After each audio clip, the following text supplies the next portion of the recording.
अ, देश में, देश के कोने कोने तक बाबा साहब अम्बेडकर के लिखे भारतीय संविधान को, जन जन तक इस संदेश को, संविधान के ज्ञान को पहुंचाने के लिए राष्ट्रीय बौद्ध महासभा ने जो पहल किया है, उसके तहत पुनः आज सोमवार को 29 जनवरी के दिन आप सभी का स्वागत अभिनंदन करते हुए, मैं सबसे पहले संतों गुरुओं महापुरुषों को नमन करते हुए आज के कार्यक्रम की मैं संक्षिप्त रूपरेखा आपके बीच में रखना चाहूंगा।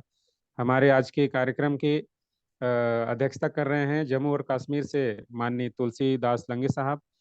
और चूंकि आज के संचालनकर्ता के स्थान पर मैं हूं, वो किसी कारण से अभी नहीं जुड़ पाए हैं। चलिए, और हमारे संविधान ज्ञान चर्चा के वाचनकर्ता the one and only respected RC Dhiman sahab, ये हमारे स्पीकर। तो मैं चाहूँगा कार्यक्रम की औपचारिक शुरुआत के लिए हमारे आदरणीय तुलसीदास लंगे साहब से निवेदन करूंगा कि हमें कार्यक्रम को आगे बढ़ाने की अनुमति प्रदान करें। हाँ, मेरी आवाज आ रही है संचालक जी? हाँ जी जी, लंगे साहब आ रही है। हाँ ठीक है, तो अनुमति है, आगे की कार्रवाई शुरू करें। चलिए, बहुत बहुत साधुवाद। आपका हमें अनुमति प्रदान हो गया है। और मैं आईडी देखना चाह रहा था आदरणीय धीमान साहब का। जी, जुड़े हुए हैं। चलिए, मैं पूरे आदर और सम्मान के साथ हम चलिए मैं अ, हमारे आज के वेबिनार में मैं सभी का सम्मान आदर करते हुए और आज के कार्यक्रम में समय को देखते हुए मैं सीधे बुलाना चाहूँगा हमारे आदरणीय आज के speaker assistant professor respected RC Dhiman साहब। आप आए और आज की कड़ी को शुरू करेंगे। आदरणीय धीमान साहब। धन्यवाद सोनवानी जी। मैं स्क्रीन शेयर करता हूँ। Yes sir.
लंगे साहब, आप अपना माइक बंद कर लेंगे। ओ,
सभी लोगों को स्क्रीन शेयर हो रही है? Yes sir, obviously. ओके।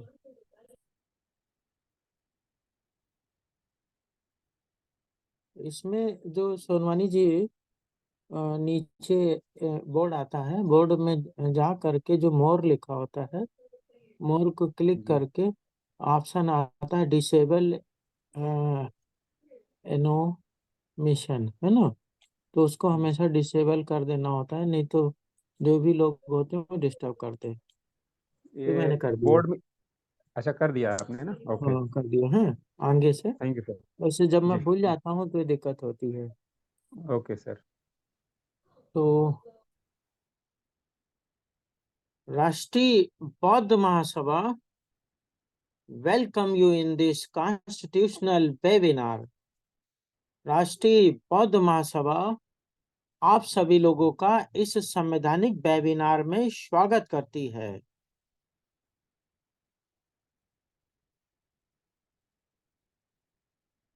जैसा कि ये हमारा डिक्लेरेशन है, और प्रत्येक सोमवार को मैं ये डिक्लेरेशन देश के नागरिकों के लिए प्रस्तुत करता हूँ।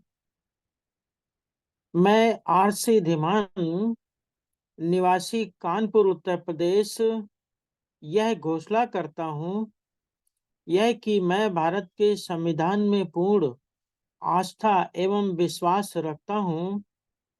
यह कि मेरा उद्देश्य किसी भी राजनीतिक दल की विचारधारा का समर्थन या विरोध करना नहीं है। यह कि मैं धर्म, मूल, वंश, वर्ण, जाति, लिंग, रंग, जन्म स्थान आदि के आधार पर होने वाले भेदभाव का समर्थन नहीं करता हूँ। यह कि व्यक्ति के संवैधानिक अधिकार और मानवाधिकार, समता, स्वतंत्रता, बंधुता और गरिमा का प्रबल समर्थन करता हूँ। यह कि विधिक अज्ञानता को दूर करने तथा विधिक अधिकार और विधिक कर्तव्यों का बोध कराने के उद्देश्य से निशुल्क, बिना किसी आर्थिक लाभ के, जनहित में विधिक ज्ञान प्रदान कर रहा हूँ।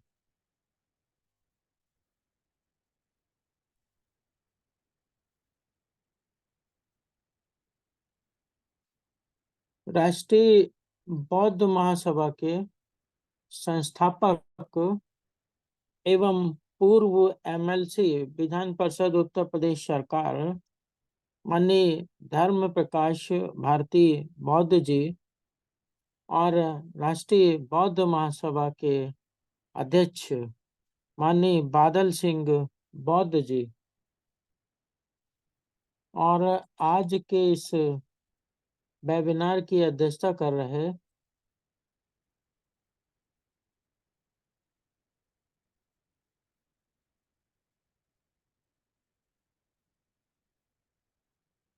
माननीय तुलसीदास लंगी जी, जम्मू एंड कश्मीर, और संचालन कर रहे माननीय अशोक सोनवानी जी।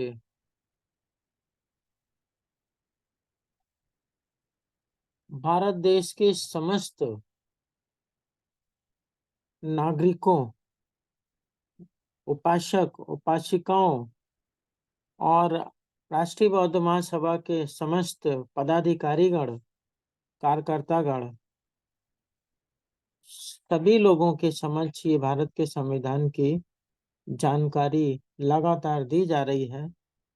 आज भारत देश के अंदर संविधान के प्रावधानों की जानकारी दे करके भारत देश के नागरिकों को उनके अधिकारों के संबंध में जागरूक किया जा रहा है।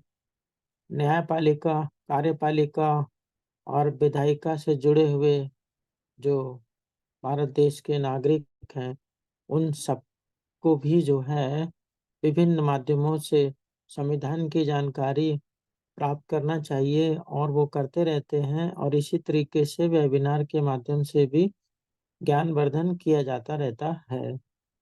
हम लोग डिस्कस कर रहे हैं पंचायती राज व्यवस्था की। तो पंचायती राज में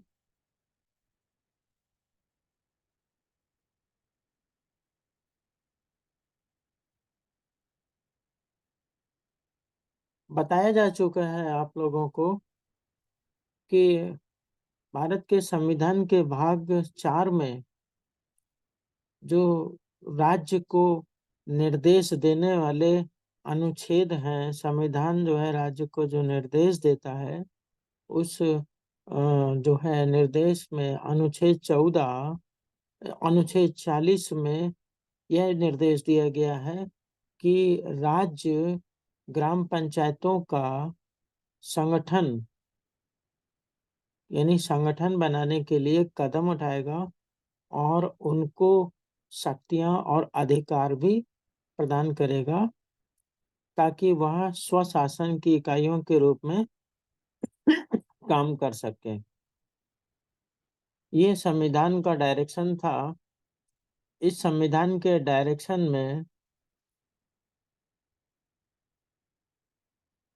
पंचायती राज की व्यवस्था को कायम करने के लिए 73वां संविधान संशोधन 14 अप्रैल 1993 को हुआ और उसमें भाग 9 जोड़ा गया, जिसमें 243 ए से लेके 243 ओ तक अनुच्छेद जोड़े गए और 11वीं अनुसूची भी जोड़ी गई। उसके अलावा जो है 24 अप्रैल को राष्ट्रीय पंचायत दिवस के रूप में भी मनाया जाता है।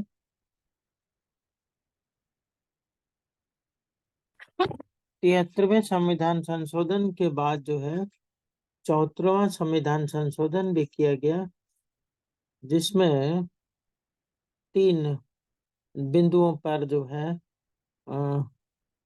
व्यवस्था की गई और इसके लिए भी 12वीं अनुसूची बनाई गई। उसमें भी उन्हें उन विषयों पर काम करने के लिए जो है अधिकार एवं शक्तियां प्रदान की गई।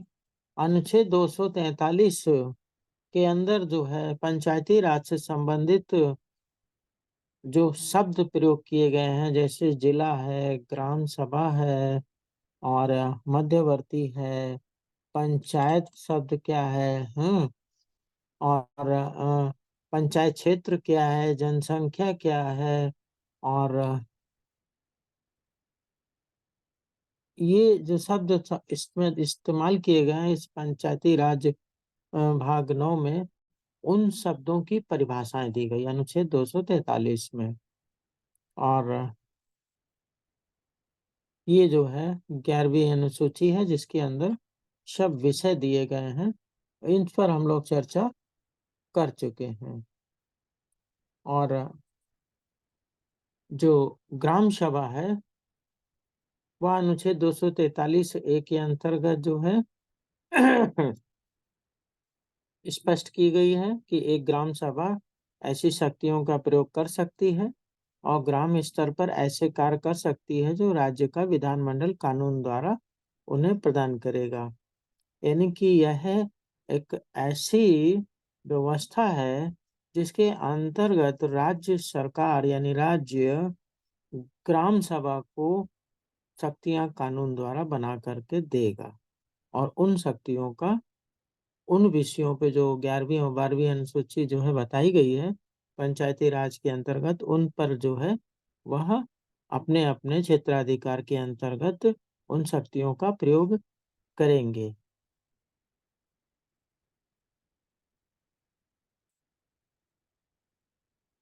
अनुच्छेद 243 बी के अंतर्गत पंचायतों के गठन के संबंध में बताया गया है और बताया गया है कि ये जो है राज्य में ग्राम मध्यवर्ती और जिला स्तर की पंचायतों का गठन किया जाएगा। जो भी जो है जिला होगा तो उस जिले के अंदर और राज्य के अंदर ये पैटर्न इस्तेमाल किया जाएगा और उसके लिए जो है जनसंख्या एक आधार होगा।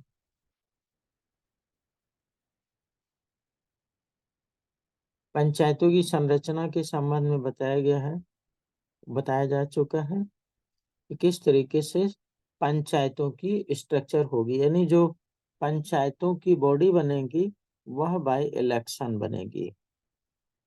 वह चुनाव के द्वारा जीते हुए कैंडिडेट से वह उसका संगठन तैयार होगा। और चुनाव के लिए जो सीटें तय की जाएंगी वहां की प्रादेशिक स्तर की जनसंख्या के अनुसार की जाएगी।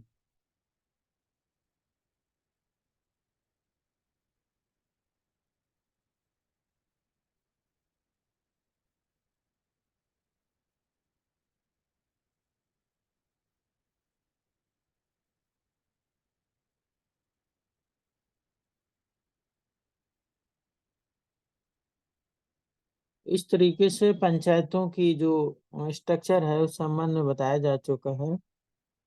और अब हम लोग जो है ये देख रहे हैं कि किस तरह से जो है पंचायतों में अनुसूचित जाति और अनुसूचित जनजाति के लिए विशेष रूप से जो है आरक्षण की व्यवस्था की गई। अब आरक्षण की व्यवस्था क्यों की गई, यहाँ से जो है सवाल पैदा होता है कि अनुसूचित जाति और जनजाति के लोगों की लिए आरक्षण की व्यवस्था इसमें की गई। कैसे की गई? तो जब हम देखते हैं कि जो अनुसूचित जाति के लोग हैं और अनुसूचित जनजाति के लोग हैं, उनको उनका रिप्रेजेंटेशन, प्रतिनिधित्व प्रदान करने के लिए उनको रिजर्वेशन की व्यवस्था की गई। क्यों की गई? क्योंकि जो है भारत के संविधान का उद्देश्य है कि भारत देश के सभी नागरिकों को सामाजिक, आर्थिक और राजनीतिक भागीदारी प्राप्त हो, न्याय प्राप्त हो। जैसा कि इसमें शब्द इस्तेमाल किया गया है कि सामाजिक, आर्थिक और राजनीतिक न्याय प्रदान करना संविधान का उद्देश्य है।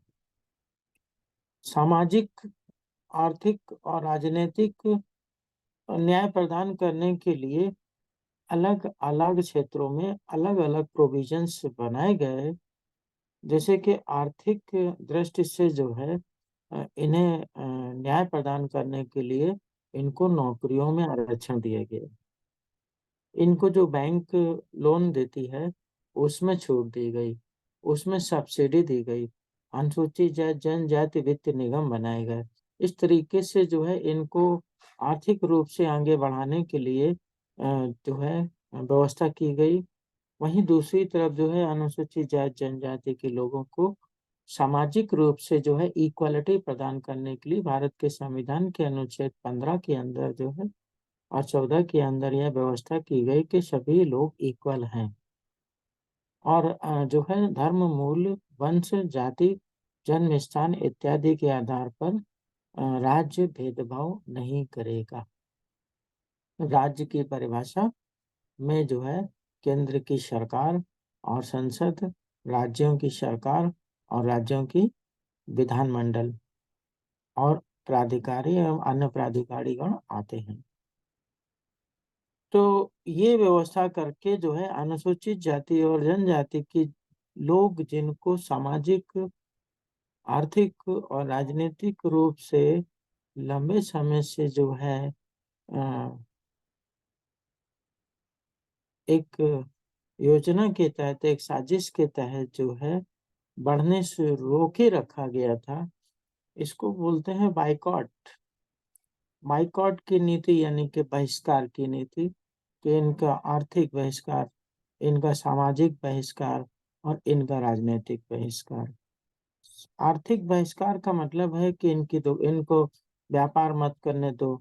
जब ये व्यापार नहीं कर पाएंगे तो इनके पास बिजनेस नहीं होगा, पैसा नहीं होगा, तो ये लोग आर्थिक रूप से बहिष्कृत होंगे। ये बहू कहाँ से बीच में आ गया? कृपया माइक बंद कर लें बाकी साथी। तो ये जो सामाजिक जो है, जो आर्थिक बहिष्कार की मैं बात कर रहा था, तो उसकी वजह से जब व्यापार में इनको व्यापार करने का इन्हें अधिकार नहीं मिला, तो ये वर्ग जो है आर्थिक रूप से कमजोर हो गया और निर्धन हो गया। निर्धन होने के कारण जो है ये भारत देश के अंदर गरीबी की जो रेखा है उसके नीचे चला गया। भाई अपने स्तर से ही बंद कर दो इनको, सभी को म्यूट कर दो, एक्सेप्ट मी। और दूसरा बात, जो संविधान, इसलिए संविधान के अंदर जो है जब समता, स्वतंत्रता, बंधुता और न्याय के उद्देश्य की पूर्ति के लिए संविधान की रचना की गई, तो भारत के सभी नागरिकों को सामाजिक, आर्थिक और राजनीतिक न्याय प्रदान करने उद्देश्य था। और इस उद्देश्य की पूर्ति के लिए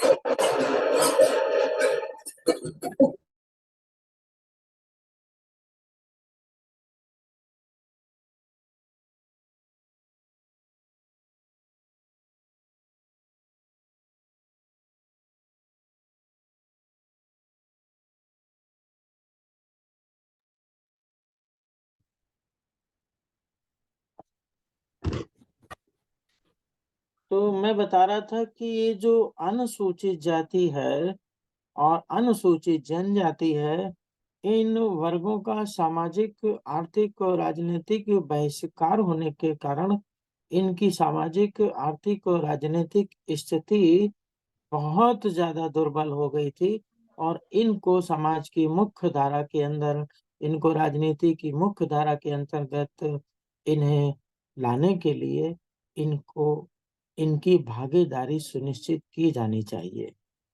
क्योंकि अगर जो है इनके लिए रिजर्वेशन नहीं होगा, तो इनके प्रति बहिष्कार की पूर्व नीति चलती रहेगी और फिर जो है यह राजनीति में न्याय नहीं प्राप्त कर पाएंगे, इस समाज में न्याय नहीं प्राप्त कर पाएंगे और ये आर्थिक रूप से न्याय नहीं प्राप्त कर पाएंगे और इनकी दीन दशा में सुधार नहीं किया जा सकता है। इसलिए reservation is a must for this communities, क्योंकि इन कम्युनिटीज के विरुद्ध बहिष्कार की नीति का प्रयोग जो है पूर्व काल में किया जाता रहा है। आज भी कहीं कहीं बहिष्कार की नीति का जो है प्रयोग दिखने में आता है। तो अब रिजर्वेशन देने का कारण था। अब रिजर्वेशन के अंदर जो है इन वर्गों की के कितने रिप्रेजेंटेटिव होंगे पंचायतों में, तो एक होगा, दो होगा, तीन होगा, जो पंचायतें बनाई जाएंगी, तो उन पंचायतों में जो उनकी जनसंख्या है, उस जनसंख्या के अनुपात के अनुसार जो है अनुसूचित जाति और अनुसूचित जनजाति के लिए सीटें रिजर्व की जाएंगी कि इतने व्यक्ति इनके होने कंपलसरी हैं और that is based on the population. अगर जो है जनसंख्या है तो सीट है और जनसंख्या नहीं है तो सीट नहीं है, ये व्यवस्था थी। तो जो अनुसूचित जाति की जो सीटें हैं, जिस जिले में, जिस क्षेत्र में जितनी भी जनसंख्या है, उस जनसंख्या के अनुसार जो है वहां पे सीटें निर्धारित की जाएंगी और उन सीटों पर अनुसूचित क्षेत्र, अनुसूचित जाति के लिए अगर सीट होगी तो उस पे अनुसूचित जाति का व्यक्ति ही चुनाव लड़ेगा और जीत करके वह अपने समाज की बात वहां पे करेगा। इस आशा और इस उम्मीद के साथ जो है ये रिजर्वेशन रिप्रेजेंटेशन व्यवस्था की गई। इसका रिप्रेजेंटेशन कि you have to represent your society in the house, जो हाउस है उसमें आप अपनी सोसाइटी का रिप्रेजेंटेशन करिए, अपना लीडरशिप करिए, नेतृत्व करिए, अपना, आपकी, मैं इस समाज का प्रतिनिधि हूँ और मैं ये समस्या रखता हूँ। इस आशा और उम्मीद के साथ इन सीटों का रिजर्वेशन जो है किया गया और उसमें जो है जो अनुसूचित जनजाति के क्षेत्र हैं, उसमें अनुसूचित जनजाति के क्षेत्र के लोग भी लड़ेंगे और जो अनुसूचित जाति का मामला है उसमें अनुसूचित जाति के लोग लड़ेंगे। ये दो वर्गों को लिए अलग अलग जो है जनसंख्या के अनुक्रम में सीटें रिजर्व की गई। इसी में जो है महिलाओं के लिए भी सीटें अनुसूचित जाति जनजाति के लिए जो है रिजर्व की गई, क्योंकि जो है बाबा साहब डॉक्टर भीमराव अंबेडकर ने एक बहुत ही सुंदर बात कही थी कि किसी भी देश की तरक्की का पैमाना, किसी भी देश की तरक्की कितनी हुई है उसका पैमाना क्या होगा, बड़ी बड़ी बिल्डिंगें या साइंस टेक्नोलॉजी या मुद्रा या वहाँ की सैन्य शक्ति, इससे होगा। विश्वविद्यालय, महाविद्यालय, इनसे उसका मूल्यांकन होगा, या किस चीज से किसी देश की के अंदर कितना विकास हुआ है इसका मूल्यांकन कैसे होगा।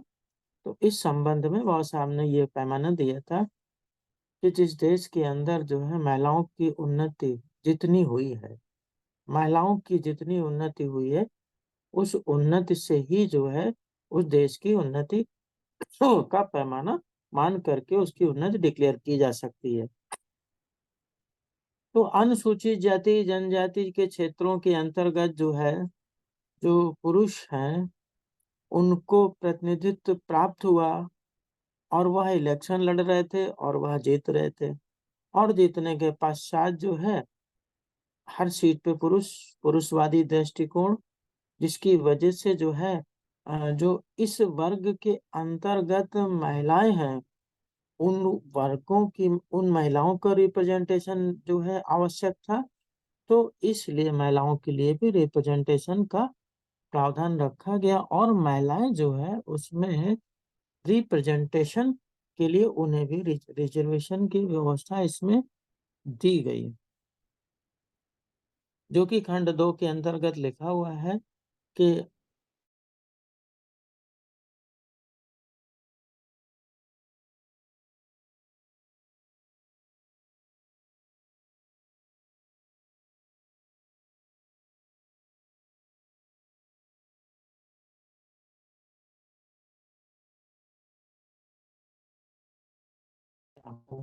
के अनुसार जो है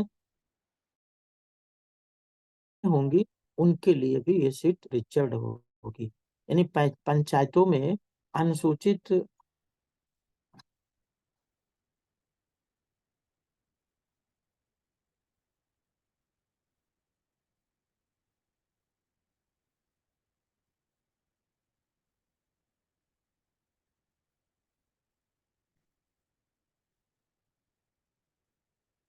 कुछ कारणों से जो है लैपटॉप का कनेक्शन अपने आप ब्रेकअप हुआ है,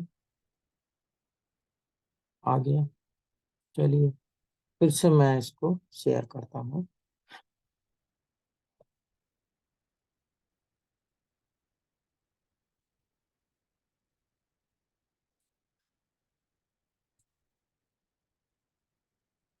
तो इस तरीके से जो अनुसूचित जाति और अनुसूचित जनजाति के लोग हैं उनके महिलाओं को भी उनके बराबर लाने के लिए जो है संविधान ने व्यवस्था की। प्रत्येक पंचायत में प्रत्यक्ष चुनाव द्वारा भरी जाने वाली सीटों की कुल संख्या का कम से कम 1/3 अनुसूचित जाति और अनुसूचित जनजाति की महिलाओं के लिए आरक्षित सीटों की संख्या सहित महिलाओं के लिए आरक्षित किया जाएगा, और ऐसी सीटें हो सकती हैं एक पंचायत में से निर्वाचन क्षेत्रों से संबंध में आवंटित की जाएंगी। तो ये एक आवंटन की प्रक्रिया है। और फिर जो है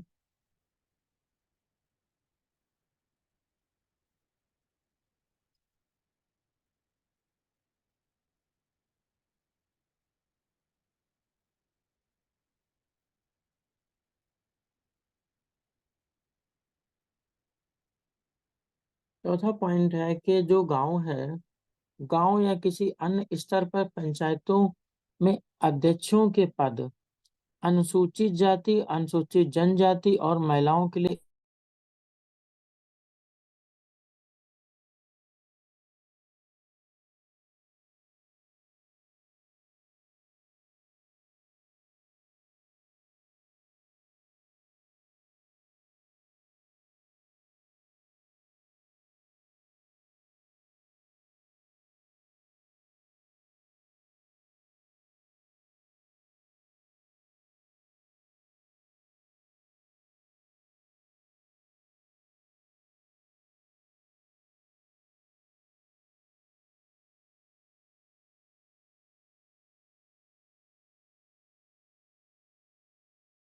सर अपना माइक ओपन कर लीजिए, माइक अनम्यूट हो गया आपका।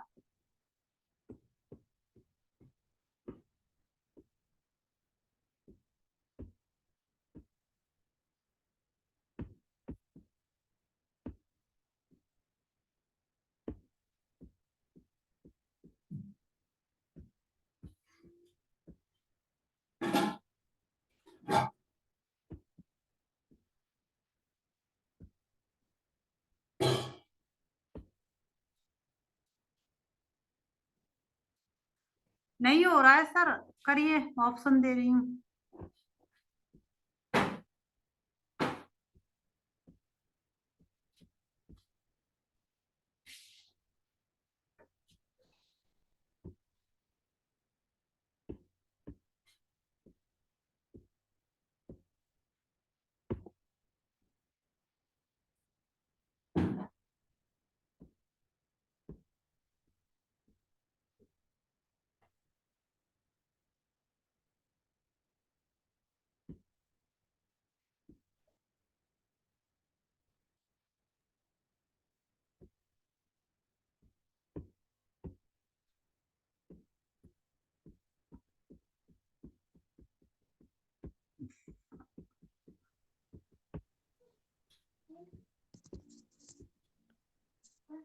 रिस्पेक्टेड प्रोफेसर साहब, अपना माइक अनम्यूट कर लें।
हेलो।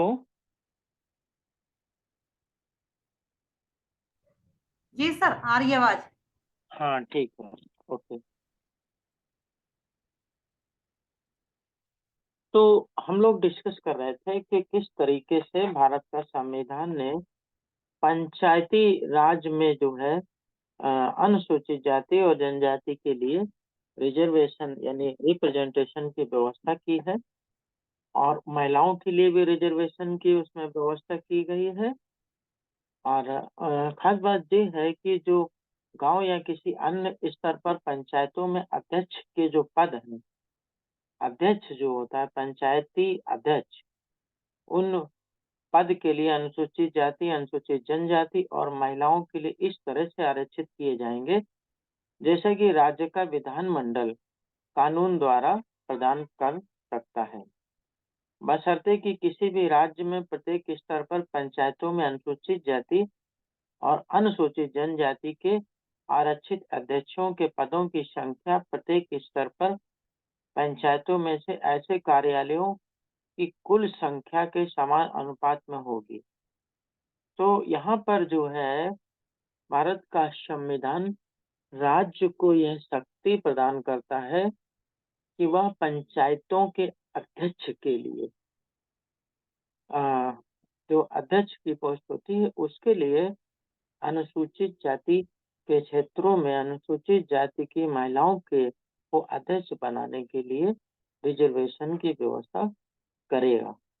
और जो अनुसूचित जनजाति के क्षेत्र है उस जहां उनकी संख्या है वहां पर भी जो है वह अनुसूचित जनजाति की महिलाओं के लिए रिजर्वेशन करेगा। अब जब रिजर्वेशन करेगा तो उसके लिए पैमाना क्या होगा, उसके लिए जो है वह समानुपातिक जो है फार्मूला लगाएगा और जो है इन लोगों को रिजर्वेशन देगा। इस तरीके से राज्य के ऊपर ये दायित्व डाला गया कि आप जो है इस वर्ग की महिलाओं को पंचायतों के अध्यक्ष के पद पर रिजर्वेशन दीजिए। खंड 1 और 2 के अंतर्गत जो है जो सीटों का आरक्षण और खंड 4 के तहत अध्यक्ष के कार्यालयों में आरक्षण महिलाओं के लिए आरक्षण के अलावा अनुच्छेद 334 में निर्दिष्ट अवधि की समाप्ति पर प्रभावी नहीं होगा। पॉइंट नंबर 6, इस भाग की कोई भी बात किसी राज्य के विधानमंडल को नागरिकों के पिछड़े वर्ग के पक्ष में किसी भी पंचायत में सीटों या किसी भी स्तर पर पंचायत के अध्यक्ष के पदों के आरक्षण के लिए कोई प्रावधान करने से नहीं रोकेगी। अब ये बहुत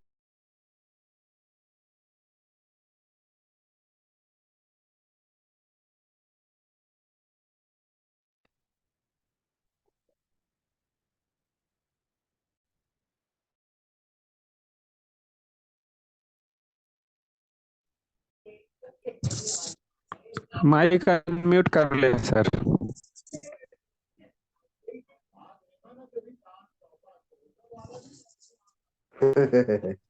पंचायतों में आरक्षण के लिए प्रोविजंस कर सकती है और अगर वह प्रोविजंस बनाती है तो यह नहीं ये जो पंचायती राज का जो 243 है डी, यह उनको आरक्षण में किसी भी प्रकार से प्रावधान बनाने के लिए नहीं रोकेगा।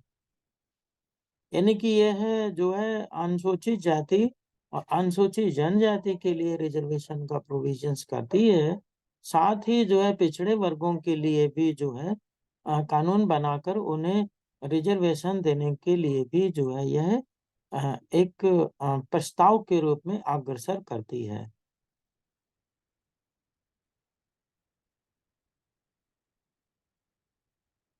उसके बाद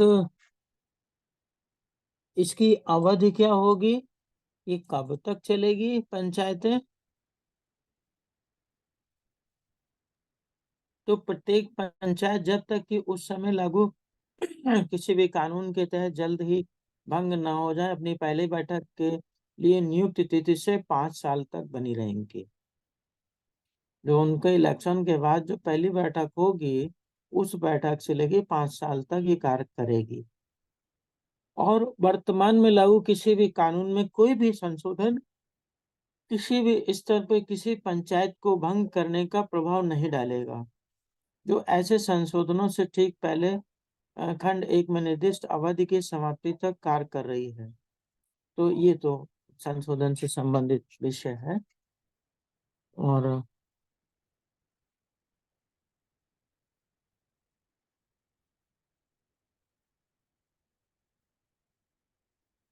तो पंचायतों की अवधि के संबंध में है, पंचायत के गठन के लिए चुनाव पूरा किया जाएगा।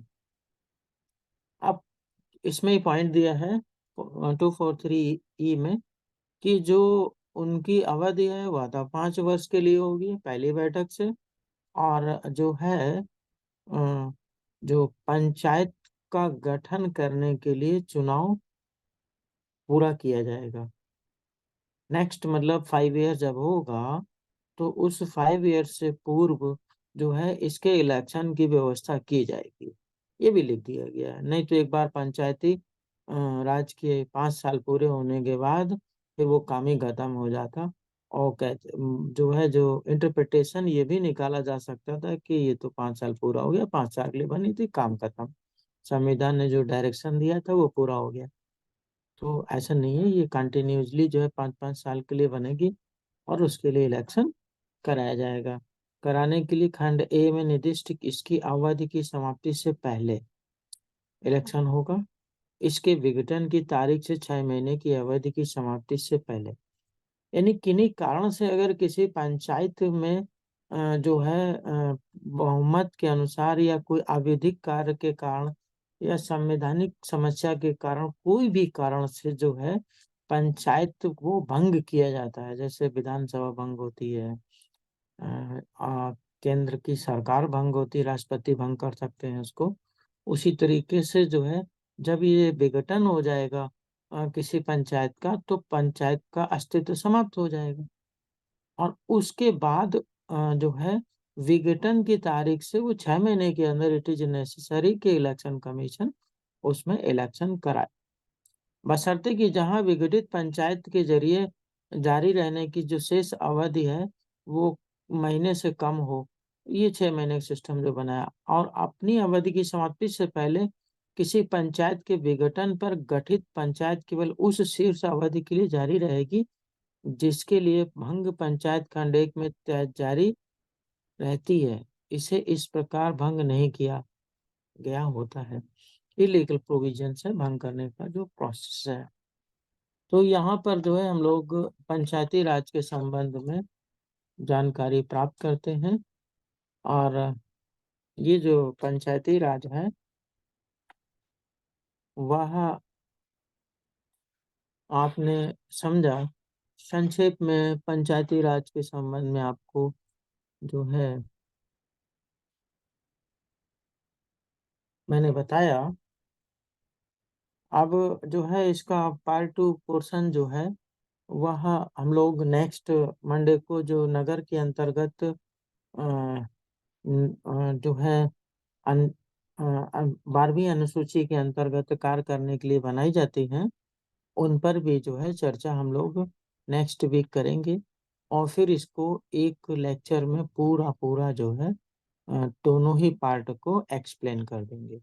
इस तरीके से कम पंचायती जो है राज्य की जो व्यवस्था है वह लोगों को जानकारी में होनी चाहिए।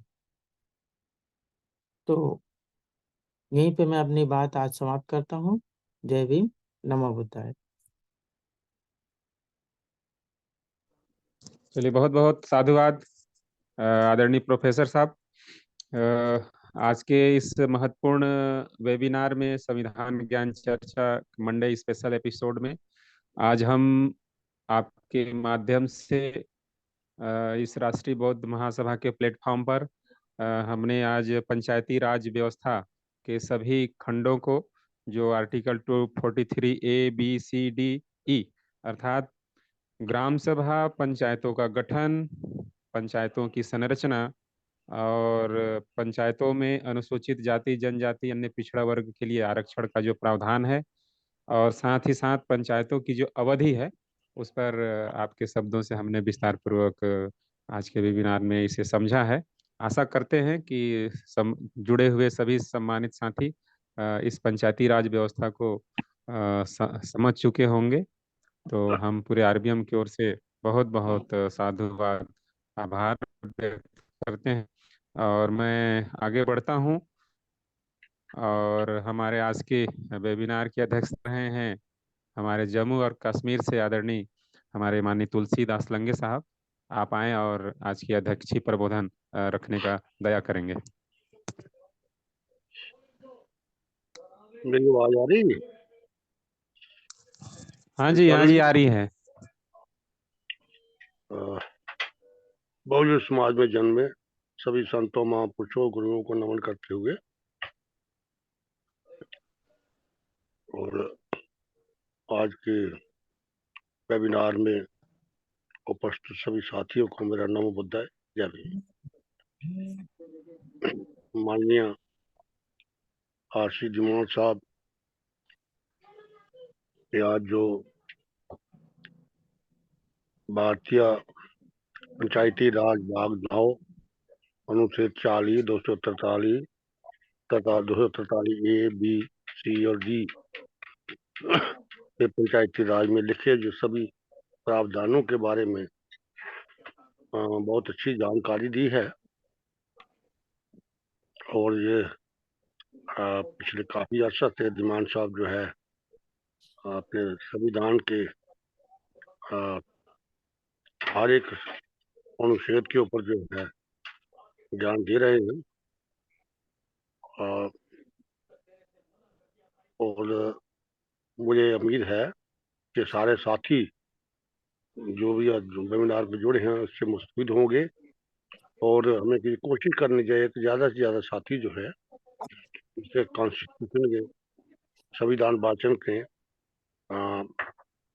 शिरकत करें और इसका लाभ उठाएं और इसी के साथ में माननीय दिमान साहब का बहुत बहुत आभार जो अपना कीमती समय निकालकर हमें जो है अपने संविधान के बारे में जो अपनी जानकारी देते हैं, ज्ञान देते हैं, जानकार बनाते हैं और इसके साथ ही आज के वेबिनार में जिन साथियों ने भाग लिया उनका भी बहुत बहुत बार इन्हीं शब्दों के साथ मैं अपनी वाणी को विराम देता हूँ और सबका धन्यवाद।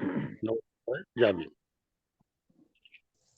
चलिए, बहुत बहुत साधुवाद। आज की अध्यक्षता कर रहे माननीय तुलसीदास लंगे साहब, आपके इस अध्यक्षीय प्रबोधन के बाद हम आगे बढ़ते हैं और यदि समय हो चला है तो हम कार्यक्रम को समापन की ओर ले जाएंगे सभ्य सत्ता के साथ। और यदि कोई संदेश हो तो मुझे अवगत कराएंगे ताकि वो अपनी बात रख सकेंगे।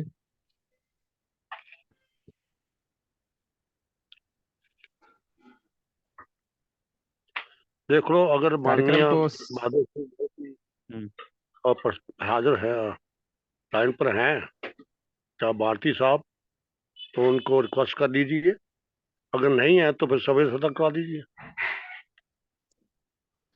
जी, तो मैं चाहूंगा कि हमारे संस्थापक अध्यक्ष महोदय, यदि आप आज के वेबिनार में हैं तो कोई संदेश हो हमारे जुड़े हुए साथियों के लिए तो अपने संक्षिप्त बातें हमारे बीच में रखने का कष्ट करेंगे।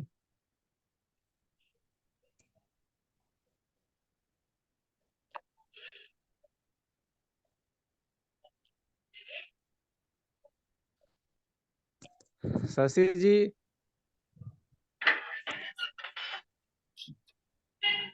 संस्थापक अध्यक्ष जी ट्रेन में हैं इस वक्त, इसलिए वो जुड़ नहीं पा रहे हैं। अच्छा अच्छा, तो हमारे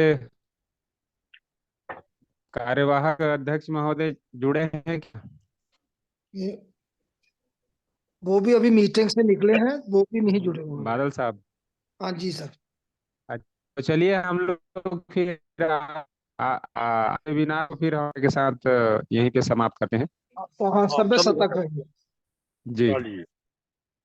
तो चलिए, आप सभी का पुनः साधुवाद आभार के साथ आइए हम लोग आज के कार्यक्रम को सभ्य सत्ता मंगल गाथा के साथ हम लोग कार्यक्रम का समापन करेंगे। आप सभी अपने अपने स्थान पर।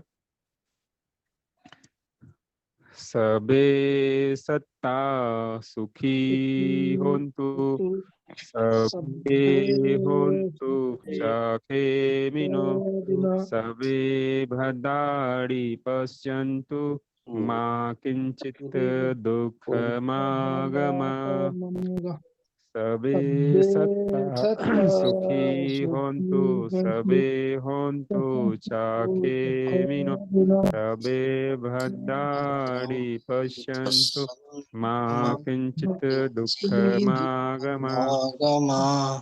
सबे सत्ता सुखी होन्तु, सबे होन्तु चापीमिनो, सबे भद्राणि पश्यन्तु, मा किंचित दुःखमागमा।